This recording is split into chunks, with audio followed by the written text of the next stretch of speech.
Bismillahirrahmanirrahim. Assalamualaikum warahmatullahi wabarakatuh. Waalaikumsalam warahmatullahi wabarakatuh. Baik, sebelum memulai pembelajaran pagi hari ini, siang ya teman-teman, anak-anak, sebaiknya kita membaca doa belajar terlebih dahulu. Ya, silakan kelas dipimpin.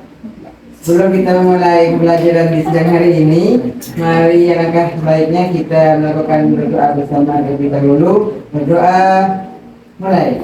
Bismillahirrahmanirrahim. Raditu billahi rabban wa bil islami dinan wa bi Muhammadin nabiyyan wa rasulan. Rabbi zidna ilma warzuqna fahma. Amin ya rabbal alamin. Baik. Oke, terima kasih untuk ketua kelas. Baik, gimana kabarnya hari ini semuanya? Sehat? Sehat. Oke, karena Ibu rasa ini sudah lengkap ya semuanya ini anggotanya. Jadi Ibu tidak perlu mengabsen satu-satu karena sudah terlihat bahwa kalian sudah lengkap di sini. Alhamdulillah. Ada yang tahu nggak di sini? Kita hari ini akan membahas tentang apa? Belum.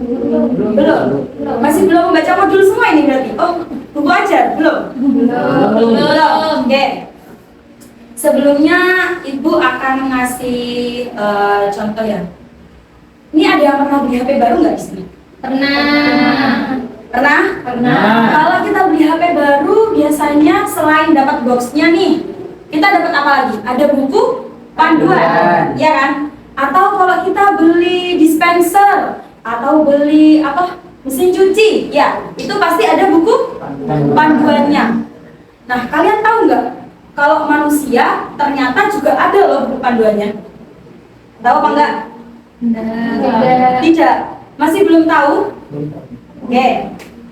Jadi di sini hari ini kita akan menerangkan, kita akan belajar tentang meyakini kitab-kitab Allah menjadi generasi Al-Quran yang toleran. Nah, tadi kan saya sudah menyebutkan kalau manusia ini ternyata juga ada buku panduannya. Kalau sebagai umat Islam, buku panduan kita adalah Al-Quran. Nah, sekarang Ibu tanya dulu. Di sini ada yang sudah membaca Al-Quran selama dari tadi waktu subuh sampai sekarang? Sudah. Alhamdulillah, salihah sekali anak ini. Kemudian karena kita hari ini membahas tentang meyakini kitab-kitab Allah, Ibu sekarang mau tanya. Kitab-kitab apa saja yang wajib kita imani? Ada yang tahu? Apa? Banyak. Ada berapa? 8. Ada yang bisa menyebutkan? Ayo, silakan kelasnya dulu. Taurat, Injil, Zabur, Al-Quran. Oke, pintar sekali. Oke, karena dirasa sudah tahu ya tentang ini, sebelumnya Ibu mau coba kita merenungi bersama-sama ya. Kalian pernah nggak di sekitar kalian ini ada orang yang sangat taat beragama?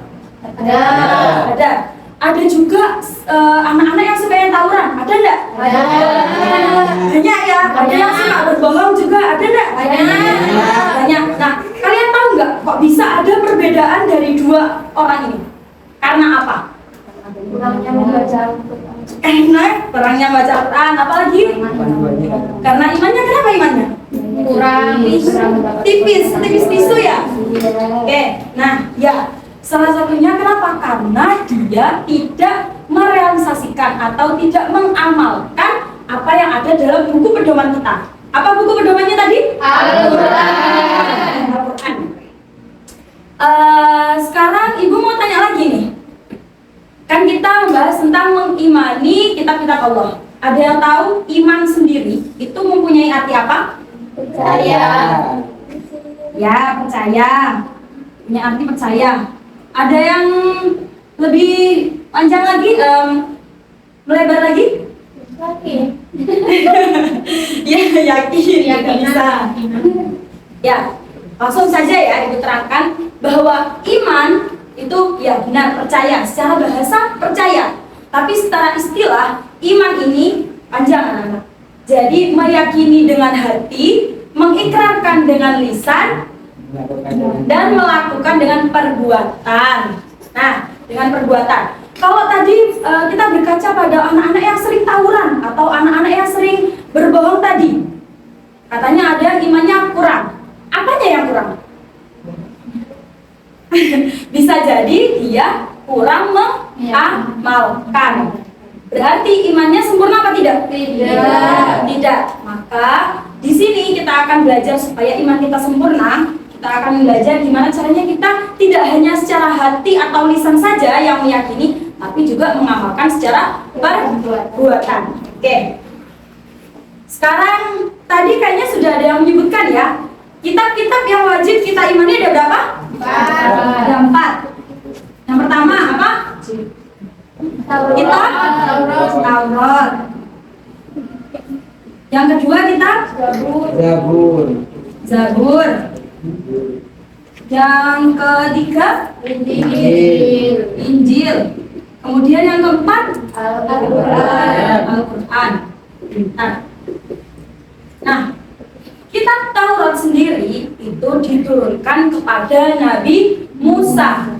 Diturunkan untuk siapa? Untuk umatnya. Siapa umatnya Nabi Musa? Ada yang tahu umatnya Nabi Musa? Yang suka bertanya-tanya itu, bertanya terus. Bani Israel. Nah, jadi kitab Taurat ini diturunkan kepada Bani Israel. Dan kandungan dari kitab Taurat itu membahas tentang hukum-hukum yang memang dipermasalahkan oleh Bani Israel. Bani Israel seperti yang diceritakan suka banyak tanya kan? Ya, juga banyak banget permasalahannya, yaitu banyak tanyanya. Maka Allah menurunkan kitab Taurat kepada Nabi Musa.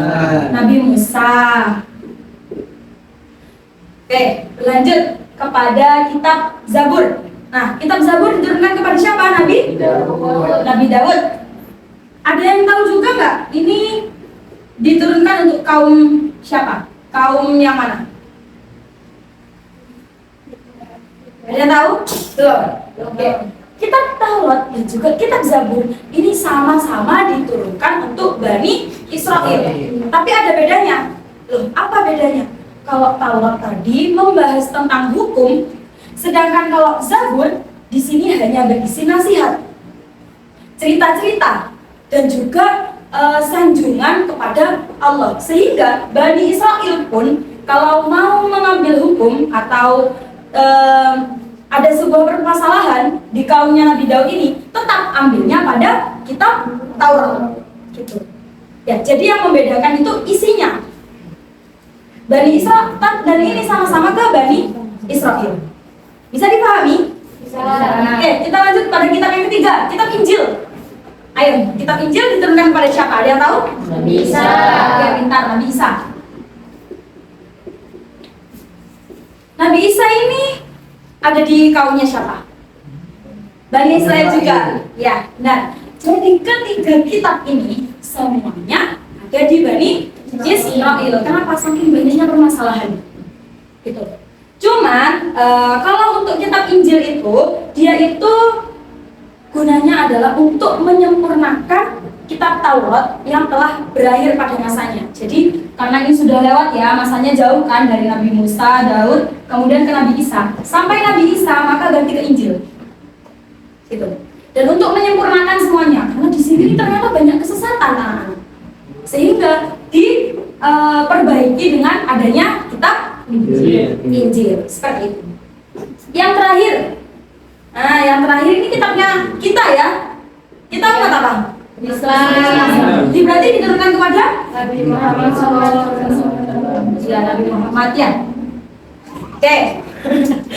Nabi Muhammad. Nah, Al-Quran ini berbeda dengan yang lain. Apanya yang berbeda? Yang berbeda adalah syariatnya.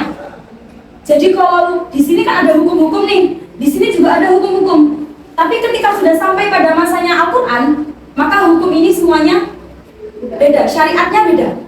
Yang sama satu, apa? Tentang dasarnya atau landasan. Landasannya apa? Semua kitab ini pasti membahas tentang keesaan Allah. Yang beda hanya syariatnya saja. Oke, sampai sini bisa dipaham? Bisa. Ada satu lagi ternyata anak-anak. Jadi selain wahyu yang Allah turunkan ini selain berupa kitab, juga ada yang berupa mushaf. Mushaf itu apa? Mushaf itu adalah Lembaran. lembaran. Yang sayangnya lembaran-lembaran itu tuh sudah tidak digunakan dan tidak tahu, sudah hilang. Kecuali ada beberapa maknanya yang memang tertera dalam Al-Quran. Seperti itu. Nah, kemudian cara supaya kita bisa mengamalkan isi kandungan Al-Quran, ada yang tahu gimana caranya? Step-stepnya ada yang tahu? Belum? Belum.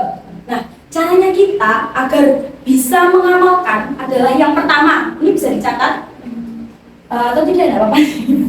Yang pertama, dengan cara membaca Al-Qurannya. Jadi yang paling rendah, urutan yang paling bawah adalah dengan sering membaca. Alhamdulillah tadi di kelas ini anak-anak sudah membaca Al-Quran semua ya. Ya, alhamdulillah. Kemudian yang kedua, ada memahami. Jadi selain dibaca Arabnya, itu juga dibaca artinya anak-anak.